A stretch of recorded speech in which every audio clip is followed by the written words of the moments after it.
as we well know, sometimes the next video we're making is because what people say in the chat room. I did go and look up the Isle of Grain. Was one of the comments in one of the chat rooms. Yeah, to do and with we the did do that one. That's the Mortello thing with the extra bit built on the side. Oh, yeah, the Martello. And then we didn't really find much for Ramsgate, neither me or James. No. But one of the other ones was Napoleon, and they said that thought that he was imprisoned here in these things. Hang on, in 1 second. Person was saying that Napoleon was imprisoned maybe in one of these things, but I mean. That's how old I thought they were. I thought they were older than 18-something. Yeah. But anyway, what it is Napoleon was here, but it wasn't Portsmouth. It was Plymouth. It says Plymouth there. It's funny, when I looked on Wiki, there was no mention of this. It just says about Elba and being exiled rather than imprisoned. Sometimes you have to look around a bit for research. But it says, in the summer of 1815, for 10 dramatic days, HMS... Balathone was anchored in Plymouth Sound with self-styled French Emperor Nelson Bonaparte on board. But it doesn't actually say that he was imprisoned. He was just a fallen emperor. Look at that, a fallen emperor. Yeah. Would you have put him down as an emperor? Well, he was a self-proclaimed emperor, Napoleon I, I think. What's emperor to do with? Well, he just Rome. Well, no, his empire comes from the word empire. The Napoleonic Empire, going with the history, was where he'd invaded and conquered surrounding countries. But it was interesting when I looked. I put in the question, where was Napoleon imprisoned? There was no mention of this 10-day. Well, I don't even think he was imprisoned here. He just stopped here. But it says in one of the sort of related articles, he wasn't imprisoned, he was exiled, and he had his own house and garden, and he was free to... No, it doesn't actually say whether that's just other stuff there, but it's very little information. Yeah, we just found somewhere saying that he was in Plymouth, he stopped in Plymouth, he wasn't imprisoned, and did the people go and see him? That's the question. Yeah. 1 second, we'll look somewhere else, shall we? Yeah, it's... Bit of a strange-looking man, isn't he? Yeah, just a bit. Yeah. Down here it says, where is it? That he was in Torbay. There. He was anchored off Torbay. Why would he be stopping here? He wanted to kill us all, didn't he? Well, supposed to be conquering all of Europe. But it said fallen empire, so he was obviously... And then he was sent to Helena. Saint Helena he was sent to. Yeah. It's not very sketchy sort of information. It said he surrendered to Captain Mitterland 10 days earlier off, well, that was the Basque Roads to the west of Rochefort. Being on the run to Louis VIII. No, that's 18th. 18th, Louis XVIII. Yeah, it's got 10 in it. Yeah. Louis XVIII, the Prussians and many others. The tide in his affairs had clearly turned since the Battle of Waterloo on the 18th of June. So it wasn't... There's another six reference so he won Waterloo, and a month later, he's losing. He won Waterloo, and a month later, he's losing. Yeah. Napoleon had hoped to get to the United States, but the British blockade prevented this. Given the alternatives, he was happy enough to accept the hospitality of the British Navy, thinking that the outcome would be carriage to England, where he could certainly be received as an honoured guest. Why would he be received as an honoured guest when he tried to kill everybody? That doesn't make sense, does it? How very wrong his assumptions turned out to be. Oh, so maybe he was then. Dispatches from Lord Keith, Commander-in-Chief of the Channel Fleet, arrived the next day with orders to sail under escort directly to Plymouth. That first one didn't say that, did it? No. Once there, Napoleon was not allowed ashore, and only those authorised by Lord Keith himself would be permitted to board the Balathone, accomplished by the frigates. What's that? Slaney and... oh my God, what's that word? Myridan. I think so, yeah. The 74-gunner weighed anchor at 5 a.m. on the 26th. The short journey was hampered by adverse winds, but eventually at 4 p.m. that day, Plymouth Sound was reached, and the 3 ships dropped anchor 100 yards off the breakwater. News of Napoleon's capture had reached the southwest, certainly by the 21st, and the article in the Shelbourne and Yeovil Mercury on that date gave all details to the eager public who, putting 2 and 2 together, headed for Plymouth. Even on the very first evening, there were many trippers afloat trying to get a glimpse of the ogre. It's interesting, isn't it? To ensure that this unwanted spectators were kept at a reasonable distance, 6 longboats circled the Balaphone and 2 guiding frigates, there's their names. As added precaution, a small cannon had been fitted to each longboat. Did that quick then, didn't they? Yeah. But interesting, I mean... It's amazing, isn't it? It just fitted the cannon without anything. Oh, it's easy to do that. Yeah. But going back to those spit forts, I didn't sort of realise the building work commenced in 1865, didn't you say it was 20 years to build them? In the 1880s. So, again, if it's taken 20 years to build, that doesn't imply there's some sort of urgency because of a threat of an invasion, which is the reason they say they were built.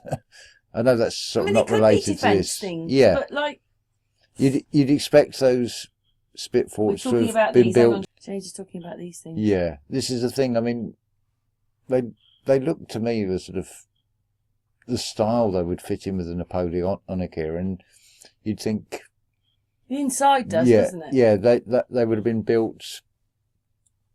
It would sound more plausible that they were built at the time of the Napoleonic Wars. But then when it says it took 20 years to build them, and then they're obsolete as soon as they're built. Well, these are 3... No, that's the same as that one. These 2, you can see, are the same. Yeah. Except what they've done is they've built all this army stuff on top of all this stuff. Or there was a dome. I don't know if there was a dome. There's a dome in this one. The one that's the hotel, isn't it? Yeah. This... Where is the hotel one? I think it's the one with the white. No, this is one of the hotels, which is this one. There's 2, isn't there? This one's derelict. There's the hotel again. That is the other smaller one, I think. The one we said was small. Yeah. And then you've got the one with the big glass window on it, which is a hotel. Yeah, that's that one and that one are hotels, and this one are derelicts. Yeah. Then. I think that's right. Cause, oh no, that's got the greenhouse thing on it. So it's not that one then. No. But anyway, there is 4 of them. There's the one at St Helens, which is small, which we said looked very German-like. Yeah. Then you've got that's probably the one in the top hotel, right. The one with the glass window on the top right picture is probably that one then. No, I think that's the very small one. I just stopped it there. Yeah. That one are the same. These ones are the same, and I think that one's this one. So we only got 2 of the Star Forts. I want to say Star Forts. Yeah, Spit Forts. Spit it out. Anyway, let's go back to this thing. It says, however, such was the noise of the blanks fired from Napoleon's master. What's that? Exponent of massed artillery barrage commenced of the din. Matt Land probably was just annoyed by the row. Complained of the din. Yeah, complained about the row. Agreed to cessation of the guns. What does that mean then? Just firing? Cease fire, basically. Oh, right. Stop Rumours firing. Of Napoleon's exile to St Helena abounded in the city as early as Thursday the 27th, and he came here. Yeah, that's all very bizarre. I'm thinking he's going to be received like some sort of celebrity. This only highlighted the scale picture of the boatmen who were eager to make most of the opportunity, or that's all just hearsay. Anyway, such were the numbers that descended on Plymouth that lodgings were extremely hard to come by. Do you really think they would have done? Hey, Napoleon's here, let's all flood to Plymouth. Well, there'd be a certain amount of curiosity, but it takes days for the news to come through at that point because they had no telephones then.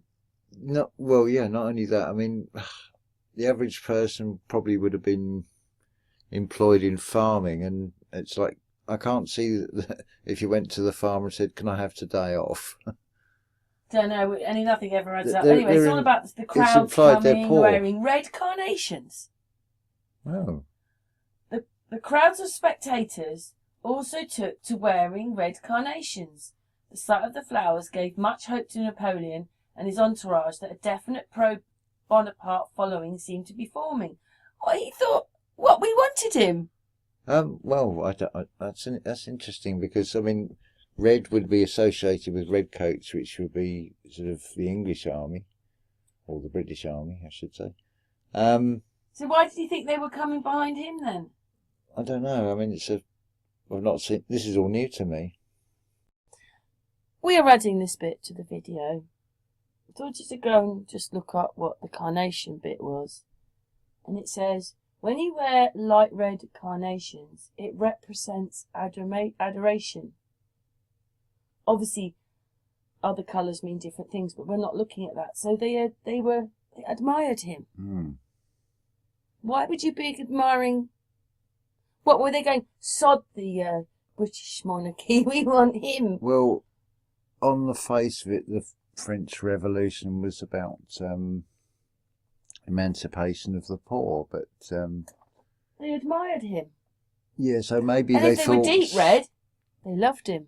Yeah, maybe they thought that if you're part of the sort of peasant sort of makeup of the population, that end of things, where if you're at on the poverty line, then he may have seemed like some sort of hero that's bringing in Well, these you sure reforms. they haven't lied about him? And actually, he was Well, much more of know, a hero. He wasn't the baddie; he was the goodie, and that's why they admired him. I still think he's just if they're all coming in red things, they're saying we admire you. He thought, oh, my luck's changing. Well, I think it's all just a story, and that's just a character. It's about as accurate probably as Robin Hood, that the information we've got. It's just odd that on one hand you can find a website where they're specific down to the time that things happened on certain days, and then the majority of things like Wikipedia, there's no mention of this information about. There you go. Carnations mean fascination, distinction, and love. Hmm. Wearing a carnation. Hmm. When did that become a tradition? That would be the question.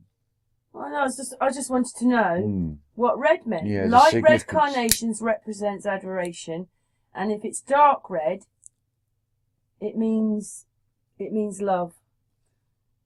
I mean, could they have light red? And it just said red, didn't it? It didn't say light red. So it's like they love him. They're not meaning pink when they say light red. Well, he said red. Yeah. Let me talk about pink.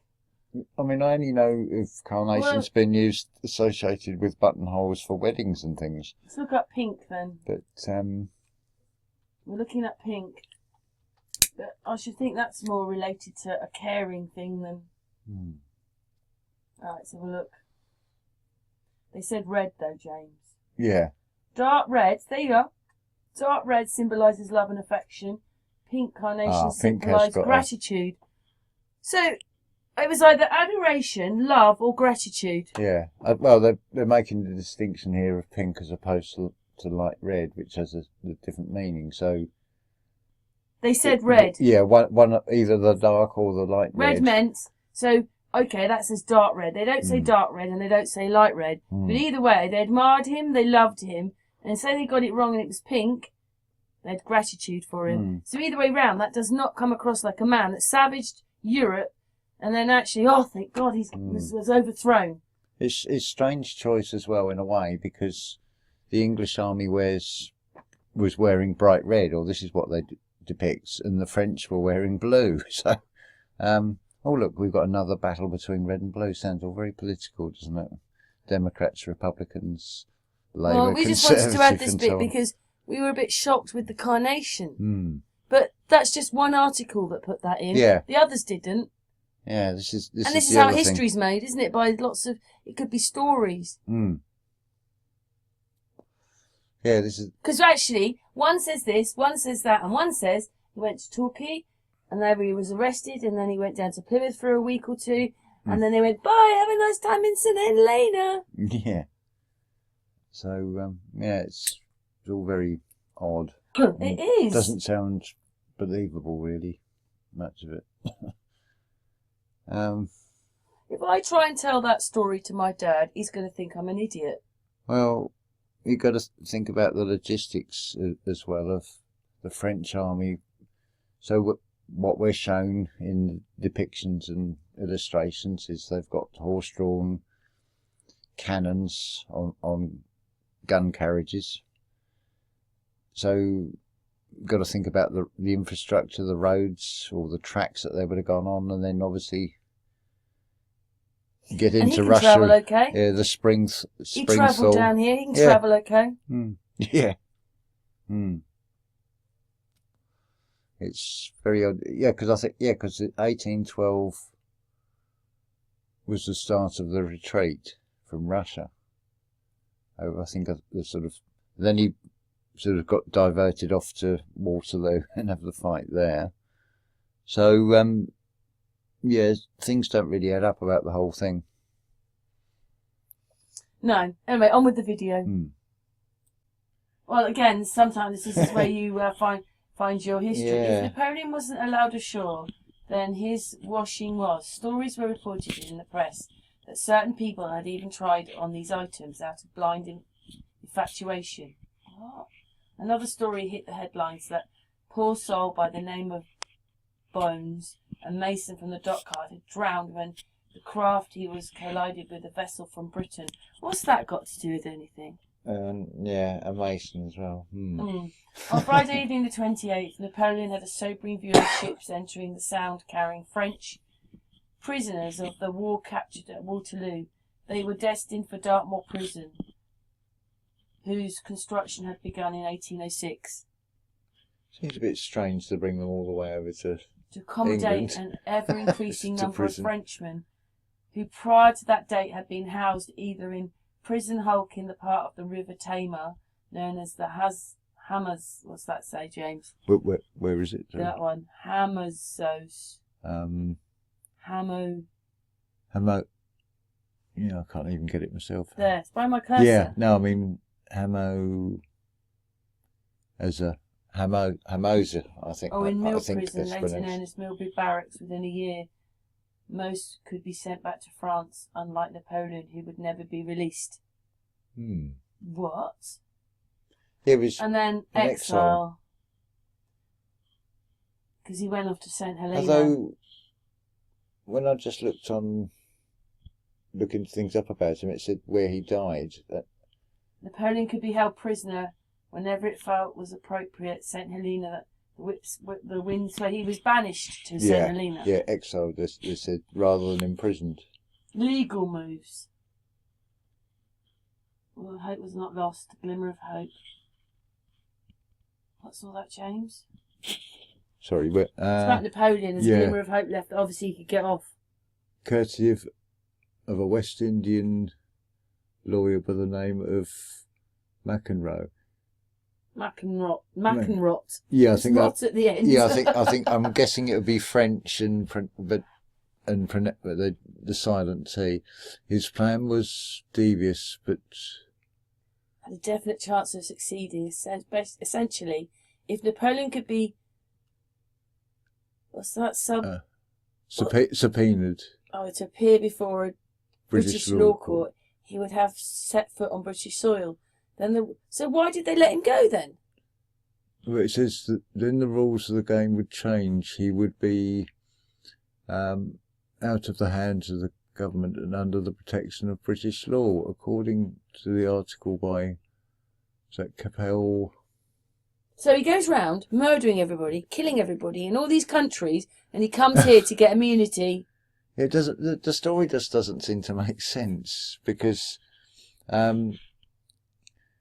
England was part of this 7th coalition with I think it was Prussia and a few other countries that he'd invaded or tried to invade. Probably Austria would have been involved.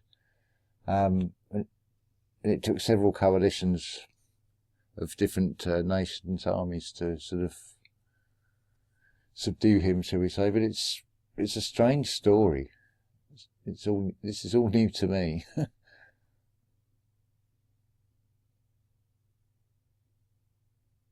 Just reading that quickly. So this is all crazy. Where does he go now? It doesn't go anywhere. He went. He went to St. Helena, but they were trying to stop it. I like the way they're so specific about the anchors are dropped at 4 p.m. and it's right down to the hour. and yet, second. Yeah, and yet it's all news to us. Yeah, there's no mention of this on Wikipedia.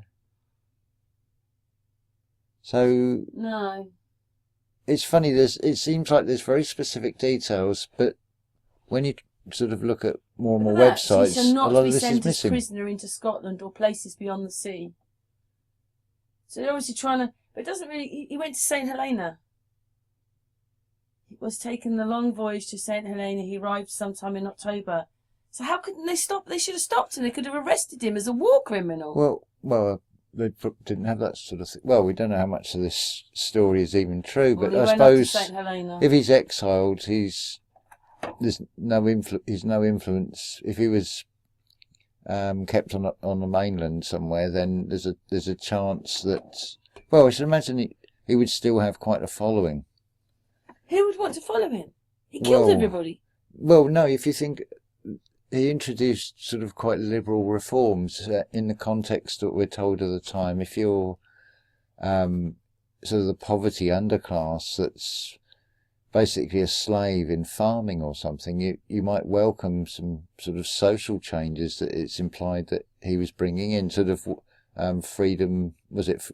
What's that saying? The liberty, equality. I can't even think how it goes now. But I thought he was the baddie. Well. He'd sort of got rid of the French monarchy, but then he set himself up. He went over to America and went to concentration places and their children taken away because he was ravishing over in Europe and everywhere. It's like, hey, we're going to America. He may be just a cover story. And the potato famine in Ireland, that meant half of Ireland went to America. Well, it's strange because... But none of history adds up, does it? In today's terms, the UK, I think it's something around 67 million. France is about half of that. So France has sort of managed to raise this army that sort of got swept across Europe. But he comes on his own, with two little boats with him. Yeah, and he's got all the way into Russia, attacking Moscow, and I think the whole thing is just a cover story, personally, for what they really did. I think there was a systematic destruction that was still going on with Dresden in 1944, 45. The destruction of buildings and eradicating the real history. I'm referring to what we would call Tartaria. Probably they built. Well, this is a thing we don't... Because Regency, like some of the houses in Brighton, I only realised the other day, when they meant Regency, the king that became... Yeah, the Prince Regent. Yes, that's right. It's then. Yeah. So so his dad's in America, making America into a corporation and playing his games. Mad King George, who becomes George Washington. And those houses are called Regency. Yeah. So we're talking of 17-something those houses were built. Yeah. And they're floors high. Yeah. How could people like that build it? He wasn't renowned for being very tall either. He would be, today you'd say he's got short man syndrome, and got a huge ego to compensate. But my dad's so into him, he's even got one of his hats. I think it was a fashion clash, sort of the Duke of Wellington, whether you have your points facing forward or backward or side to side like Napoleon. That was always my joke about the whole thing. Sideways is, I'm the emperor. It's like sideways. But if we're to believe these battle tactics of opposing armies, we won't start fighting until 8 o'clock in the morning after we've all had breakfast. We'll be in a nice, neat rectangular columns. We'll make it easy for cannons and... How did he come here and think that he was going to get immunity and we were going to welcome him? Well, I don't know. I've come with my red carnation on. I thought the clue might be that he's been sort of basically held prisoner. But he didn't. They let him go and he went to St Helena when they captured him. It doesn't none of this sort of makes... It doesn't sound very plausible. The history doesn't make sense, does it? We'll read another one. We'll find another one, James. Okay.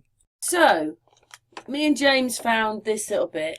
There's a I can't say it. Commemorative stone. In Plymouth. Is it Plymouth? Yeah. There it is. Nice, isn't it?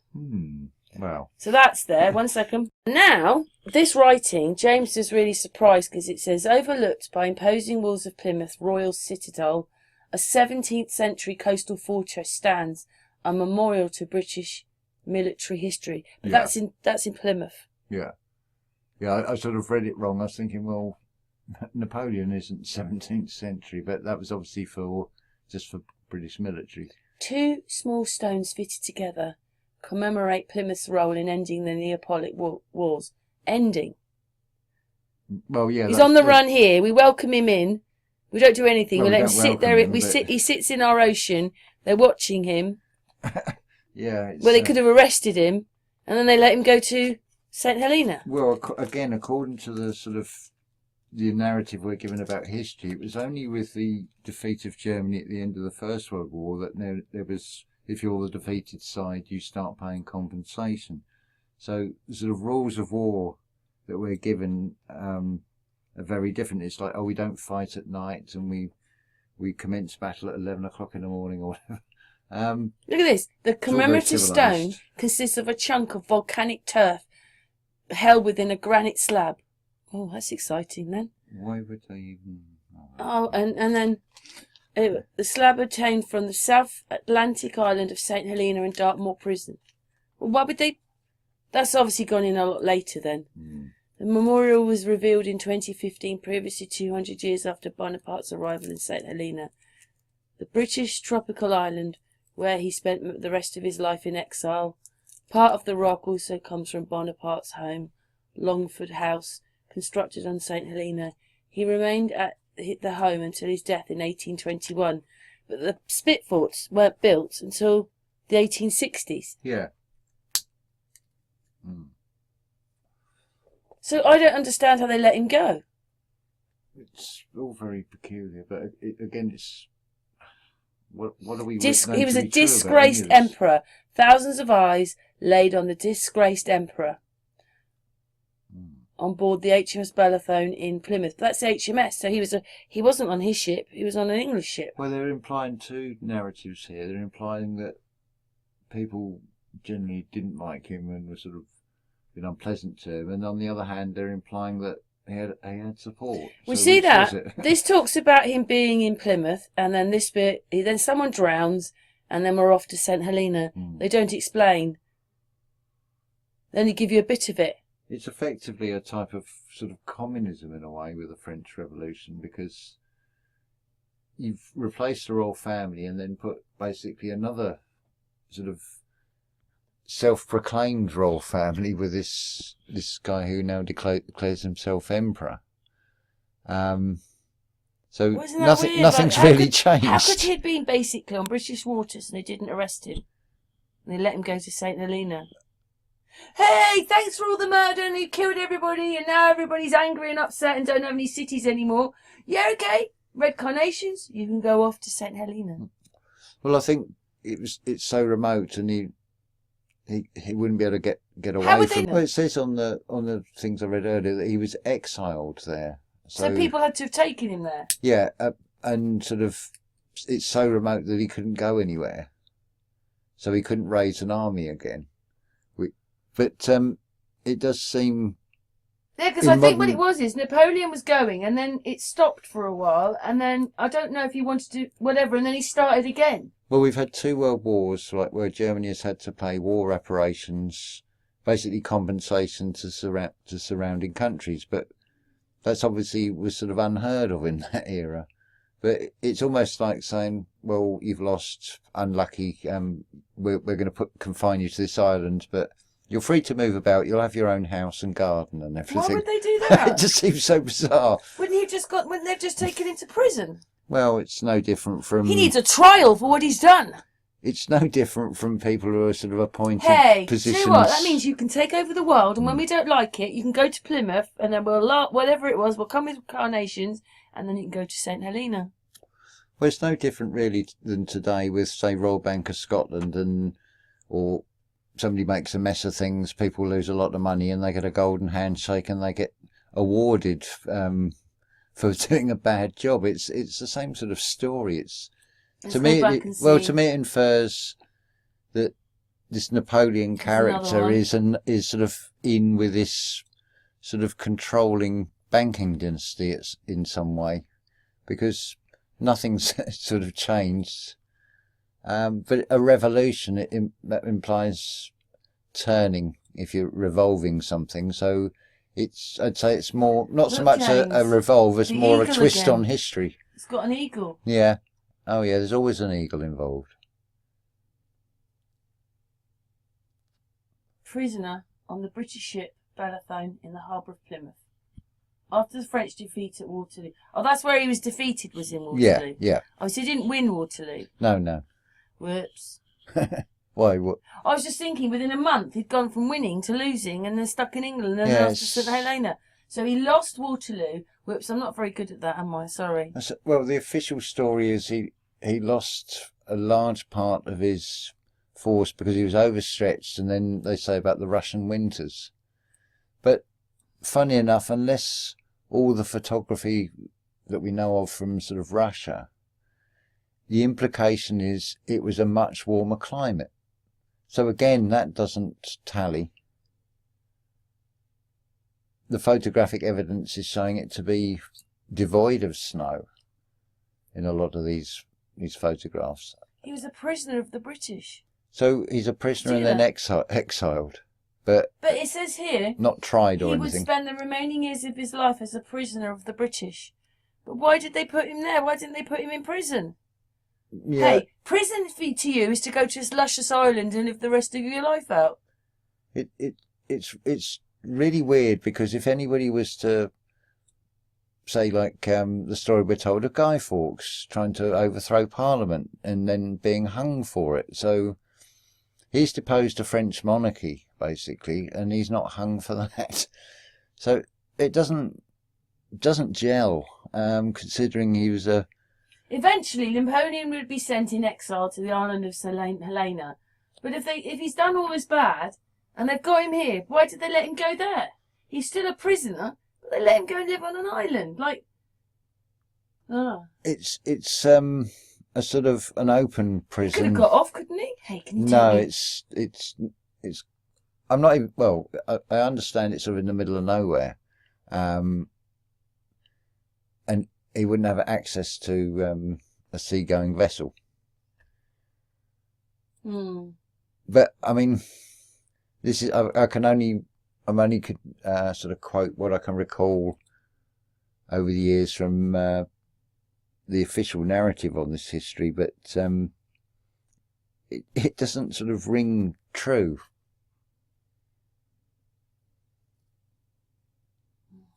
This is the Devon Daily. The Devon Daily. The Devon Daily. Are they experts on Napoleon? Just quickly looking, Napoleon was held in Plymouth. Following the defeat, thousands of people from Plymouth and much further afield came to catch the sight of the fallen emperor. He was sent in exile to the South Atlantic island of St Helena. Napoleon and Bonaparte left Plymouth Sound, and he was transferred to HMS Northumberland for the long voyage. He died on the 5th of May in exile in St Helena in 1821. So it wasn't many years after, really. 22 years he lived there. But I don't understand the bit how he kind of got to England and they thought, oh, they're all for me. I'm not going to be arrested. 22 years, what? Yeah. Oh, wait a minute. No. It's... He fighting for 20 years. So when did he... Oh, right, 6 years. Yeah, not long. Don't know. They don't really explain how we've got you and then we're letting you go and live in St Helena for the last... Did they know he was dying or something? Who knows? But because why send him on that long trip? If you think there? of like what we're told about Saddam Hussein, Gaddafi, and heads of ISIS and whatever. 2015, that was. And yet, he's caused, going with their story, he's caused the death of all these people because he's invaded other countries.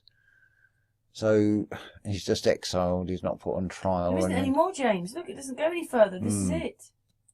This one's the last one. Well, that's a bit odd that there's very little information. That doesn't really add up. But I just think most people have heard of Napoleon. If say there are real murderers, just say Anyone, you could pick anyone in your own country. And they said, right, we've got him. He wanted to surrender, or he thought he was going to be saved. What we'll do is we're going to send you off to another country for the rest of your life. Yeah, tiny little island, I believe. What does this says? What, that's in St Helena then? Is it? Well, it says the monument of peace of embedded in the granite from Dartmoor, where thousands of French prisoners were held during the Napoleonic War. Was unveiled. Oh, it's in Plymouth. Sorry, yeah, together. Yeah. Yeah. Because otherwise it conflicts with the other web page. Well, they often do, don't they? Yeah, true. Not explaining how he got sent to. How he got sent there, really. No comments. It's When was this article? Oh, I don't know. Does it say? That actually says St Helena government. Well, you can guarantee that the governor of St Helena will be took an oath to the Queen. Yeah. They all do. Wow, so just wonder what everybody else's thoughts. I mean, maybe some people will go, well, I knew that. It seems really strange that he came here. Hey, he thought, I'm going to be all right. They can show me their red carnations. Yeah, it's I've never heard of that before. I've never heard anybody mention that. I mean, I've not looked, apart from looking just before we made this. I only someone in the comments mentioned it. Yeah, we just get this bit. We get told basically there's this guy who's deposed the French monarchy, and he's a bit of a sort of maniac and has designs on taking over the world. Well, in this version, he couldn't have gone to the spit forts because they weren't built. But I actually thought they were from the 1700s originally. In your mind, did you think that? They do look older than when they say they are. I think they've changed the history on them. They've changed everything to 1800s. And again, it's just the time period that they've been built over a 20-year period. It's just very odd. These things. There's not much we could say, but we just wanted to. Well, we would just look that bit up. That was what there was. James, thank you so much for your time. You're welcome. Just another sort of, I don't know. Just another sort of puzzle about history, really, and things don't really add up. What are we living in? We did this talk with Gary earlier on. What are we living in? Yeah, it does make you wonder. Are these to keep us in? But it's like the rest of history. How much can we be? We can't be 100% sure of anything, to be honest. There's indications of other things happening around 1812. We've got the war in North America. You know, if we were flooded, right, he must have, remember, we said, I think it's about the 1830s. Well, it wasn't flooded when he was here in 1810 or whatever it was. They said he was 12. 1815. 1815. Yeah. It wasn't flooded then because he was here. It's, there's a lot that doesn't sort of add up with any of this. Before the big flood. There's a lot that isn't said by the looks of things. Yes, as we know, James. But James, thank you so much for your You're time. welcome. Do you want me to start there? Well, what it was is we went to look up because in a way, when you think that he was in Plymouth and all that, why didn't they execute him? So this is what this person says. Well, it says there was no question of executing Napoleon following. Hang on, turn it up here. So you've got a bit more later. His first application in 1814, as it was subject to certain conditions laid out in the Treaty of Fontainebleau. The treaty contained some 21 articles, but among the more important ones, the island of Elba was made a sovereign principality separate from France and Napoleon, its emperor. Napoleon was also to be granted annuity by France of some 2 million francs and various other members of his family other amounts. When Napoleon returned from exile after only 9 months... So he came back then? He wasn't there for 6 years? No, this is 1814. This is before this. He had the perfect legal justification for doing so because the Bourbons had reneged on the annuities they had agreed to pay in the treaty, and the other guarantors of the treaty had done nothing to redress the issue. The Bourbons immediately called for his capture, trial before a drumhead tribunal, and execution based on the most tortured of legal logic, which went as follows: that Napoleon was merely a general of the revolution, and since the revolution was never sanctioned by King Louis the 16th, it legally never took place. This meant that that Napoleon was still a king's officer, and now in rebellion against his king and subject to execution for failure to his duty. Did you know that? No, no, I didn't know any of this. This is all sort of new to me. It all seems very they strange. said this was total nonsense because... Go on, James. Oh, right. Napoleon was... Let me turn it up there just a little bit so you've got a bit more room through there. Napoleon was by international treaty recognised as the sovereign emperor of Elba, and as such he was not a subject of the Bourbon monarchy, and could not therefore be in rebellion against it. It was the Bourbons who violated the Treaty of Fontainebleau, not Napoleon. Napoleon had petitioned the other signatories to enforce the treaty, but they had not taken any action on his behalf. He was therefore free to seek redress by whatever means necessary.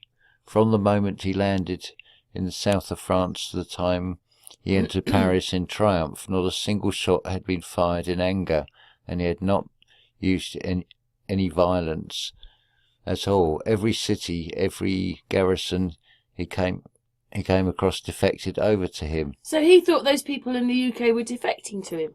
Quite possibly, yeah. It's He could therefore not believably be accused of using violence to overthrow the king.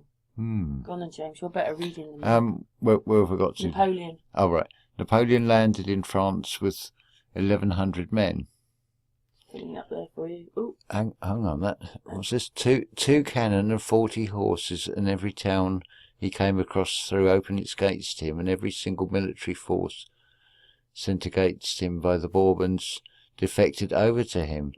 Because I thought, the way it started to read, I thought, only 2 cannons. How's he attacking Russia with only 2 cannons? But, yeah, it makes a bit more sense if they're all wholesale defections. That becomes quite a massive army and more than 2 cannons. I've lost the place now. Oh, yeah, he marched from Fréjus to Paris without firing a shot or suffering a single casualty. And this is to be taken as proof of just how popular he was with the French people and with the rank and file of most of the officers of the army. I think that's also a clue as to why, when he's at Plymouth, he would have appealed probably to the peasant class, yeah, thinking they're going to get a sort of better quality of life. So it sort of makes sense. Stand there with a red rose. I'm on your side. Carnation. Carnation, sorry. I'm on your side. Where are we? I'll just carry on a bit further down. In the wake of Waterloo, the Prussians would have certainly executed him if he had fallen into their hands following his defeat. Marshal Blucher had given orders that he to be shot out of hand if captured, though he made it back to Paris. Despite the defeat at Waterloo, Napoleon was actually in pretty good military shape to continue the fighting, as there were plenty more troops available from all over France. Now, the impression I've got, they were a sort of demoralised army, so that doesn't read the same from that. However, as a condition of his return to power, he'd been forced to accept constitutional limits on his powers, and it was here that he was betrayed by the Minister of Police, Fouché, Prince Talleyrand, and his Minister of War and most trusted Marshal Louis Nicolas Deveau. Come on, James, you've only got about 20 more paragraphs Good to go. grief. Realising that the game was up, Napoleon had fled to the coast, hoping to flee to America. Again, Fouché managed to covertly arrange for the ship to be delayed in departing for 5 days, and to advise the British of Bonaparte's plans. Bonaparte therefore surrendered to the British, not to the French or Prussians. Oh, so he surrendered so he could carry on. He thought, well, I get into their possession and they'll look after me, and then I can go on to the next bit. Yeah, because it's the other side. Don't forget England sort of ran everything in those fishing things. You know, the ship things, the ship runs, and to America and everything. One now might ask why the British simply didn't execute Napoleon themselves, or turn him over to the Bourbons or the Prussians. The answer is a bit more complicated, but it runs something like this. By the standards of the day, you didn't execute fallen monarchs. Though the British had executed their own monarch 166 years earlier, it was ages ago they had been appalled by the execution of Louis XVI, and a little desire to be... I thought he was around in his time. They just mentioned him up there. Mentioned Louis XVIII in one of the other ones, I think. But you were talking about just a minute ago, you said Louis XVI, but now he'd been executed. Yeah, it's... What? It's all very... Anyway, carry on. This is someone's answer, though, isn't it? It's not... This is just, it's just interesting hearing what they're saying. Go on. And had little desire to be party to another regicide. Exile was considered good enough. Lord... What's that? Castle Rule. Wow. Had approved of his exile on Elba, possibly because it was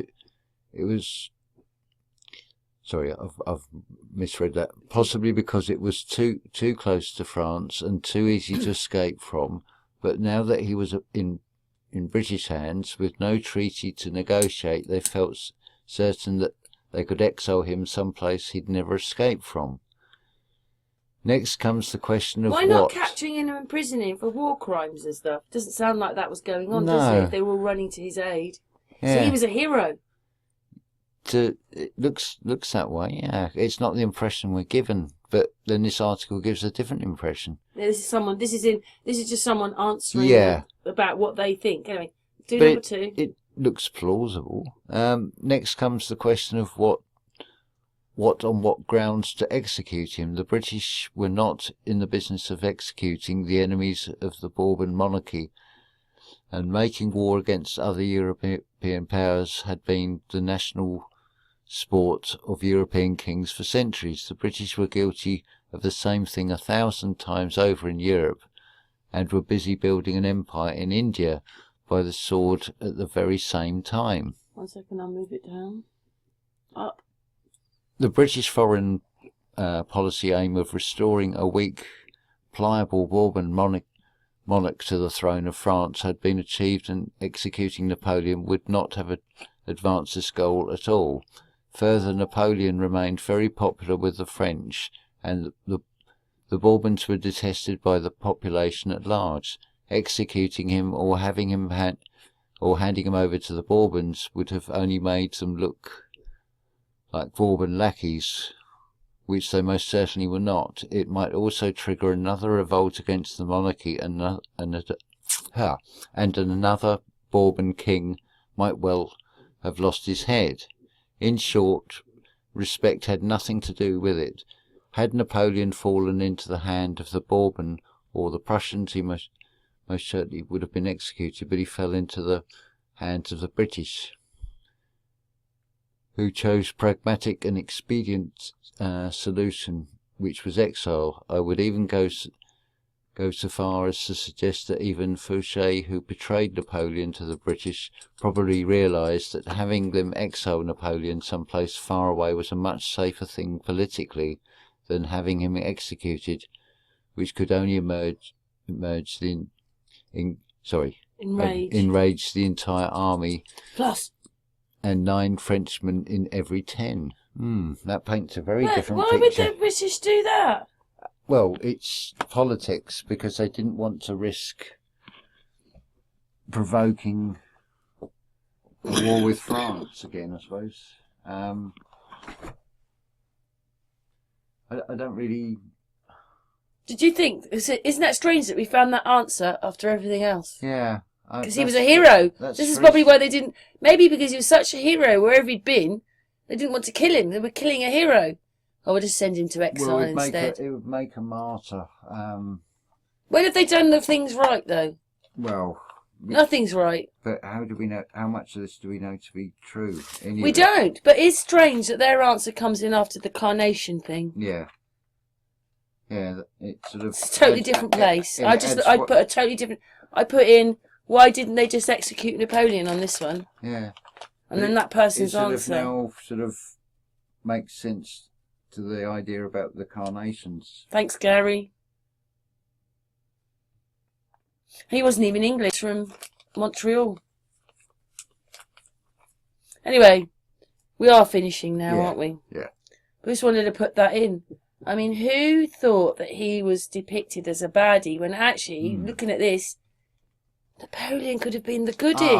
There's something else. He's like Robin Hood. There's something else I've just thought of. The composer Ludwig van Beethoven.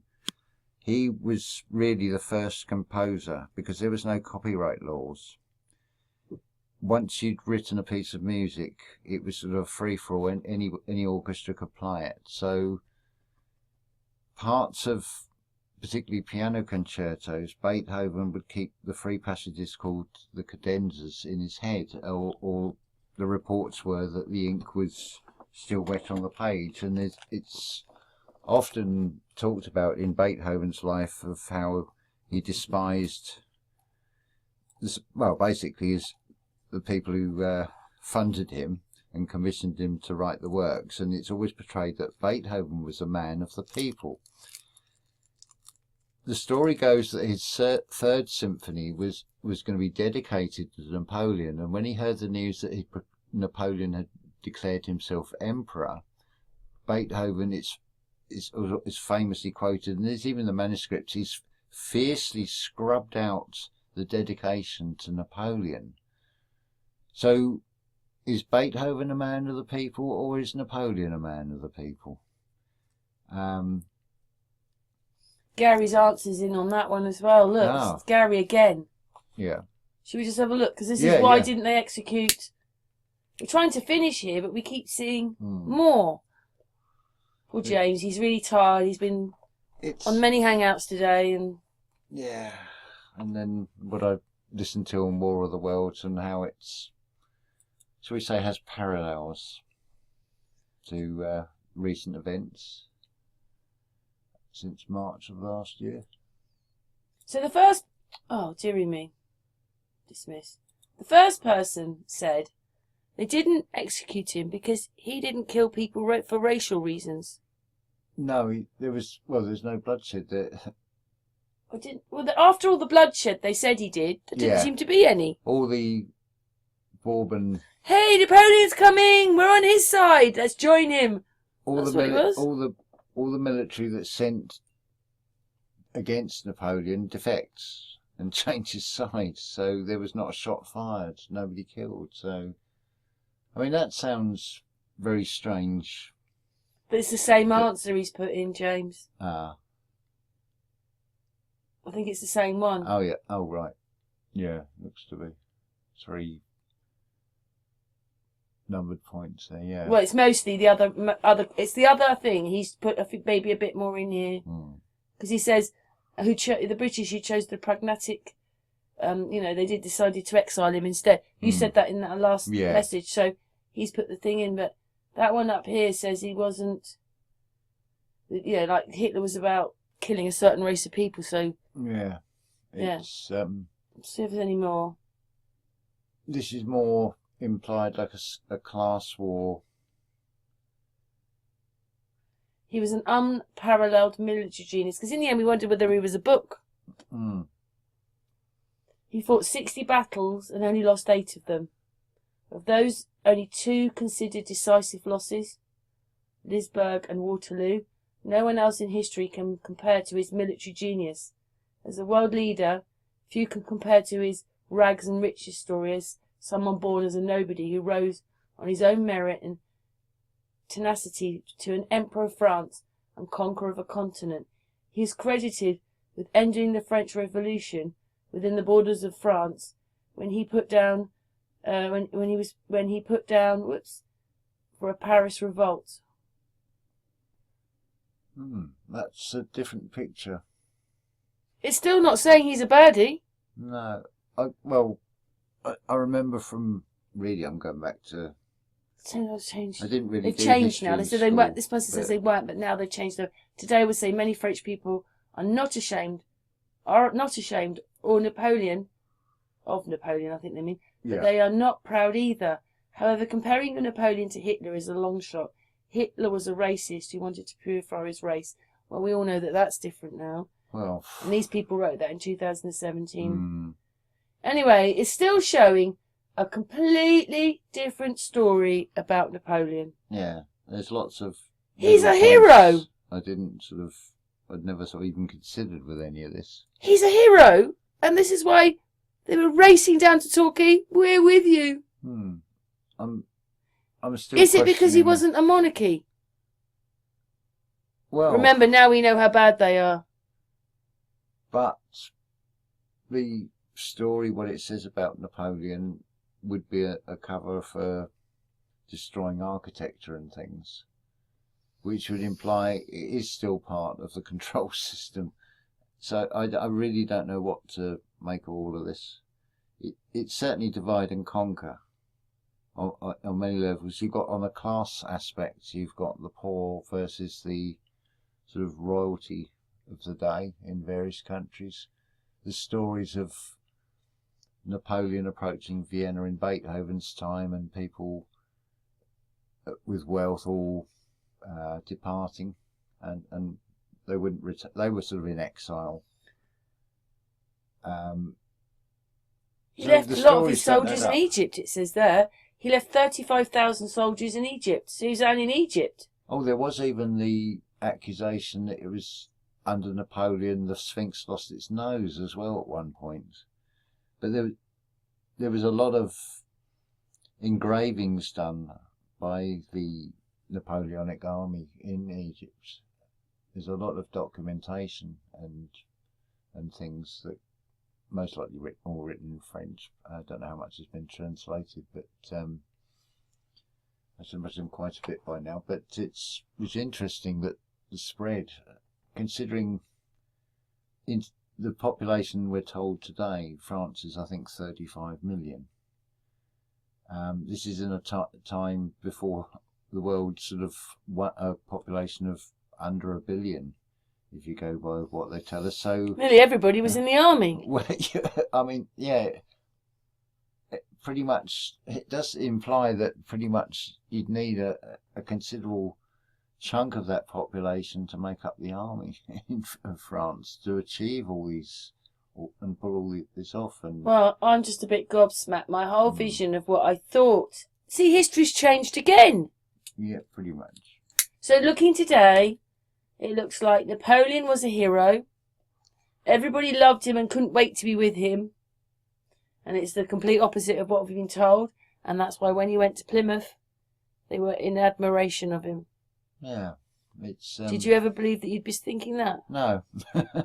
Anyway, we're actually going to stop now because we went on for a bit longer. Okay. But it's so hard, isn't it, James? You just keep finding more and more stuff. It is the perception I've had of him. If he's a real character, is different from what I've been, what I thought I knew about him before. That's for certain. So. Yeah. But anyway, we finished, and then we finished again. Yeah, I still think the Tartaria question comes into this. Yeah, he's in Tartaria, isn't he? I think it's to do with systematic destruction of architecture. It's part of this ongoing sort of master plan, shall we say. So he's still a baddie then? Yeah, this could all be, I mean, a theatre of war. You mean a bit like the Titanic? It could be. There is no Napoleon, it's just a story. It could well. How do we know? You just have to ask yourself, do you know anything to be 100% true? And we don't, is the answer with this. I don't know what is 100% truth with any of this. Why is our history completely changing all the time? That implies You to know cause how many confusion. films. You know how many films Yeah. they've made about this and how they've done it. Even because we watched El Cid the other day. All these films thrashed out all the time about history and things. Yeah. And then we watched it. Was it The King of Jutland? Yeah. How many people did he have? About 20 people. It's like a village. So he was a king of 20 people. That's probably what he was. Little principalities and things.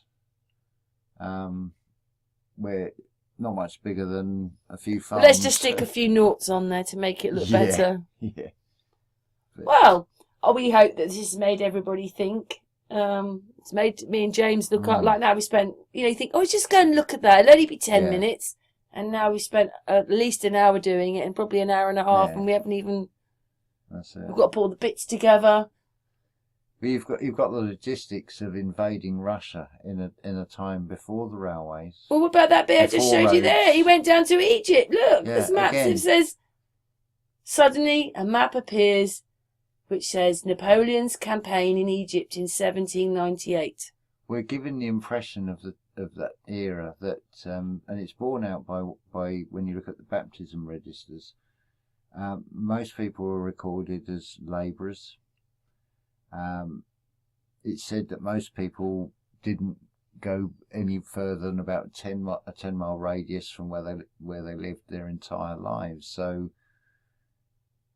I know we're talking with an army here, but the logistics of travelling those distances, bearing in mind you've got to feed an army, they're going to need water, they're going to need to sleep. I know they'll have tents with them, but... Well, he wouldn't have had a problem because everybody welcomed him. Yeah, it's... I thought he was ravishing the countryside, killing everybody, and he was a problem. Oh no, he was actually a hero. He needed to get a red carnation, which is going to be difficult then, isn't it? I don't know about with carnations. But they've all got red carnations. There would have been a lot more wildflowers in countrysides and things than there are now, for a start. So because we looked up, me and Amy, and they said that Henry VI was a bad man. They basically brought him to power when he was a baby, and they didn't like some of the things. So obviously other people were making the decisions. And then what it was is he wanted peace, and he's put down in history as a bad man. Me and Amy said, no, he was a good man. He wanted peace. Yeah. And then when he wanted the peace, it turned into the War of the Roses. But instead of, you were a good king if you wanted to slaughter everybody and take their land. You were a good king then. But you were a bad king if you wanted peace. So it depends now. Everything's changing. Like I don't know. I'm just looking at it. It's all different now. It's all very bizarre. Yeah, anyway. James? Again? Yes. Thank you. You're welcome.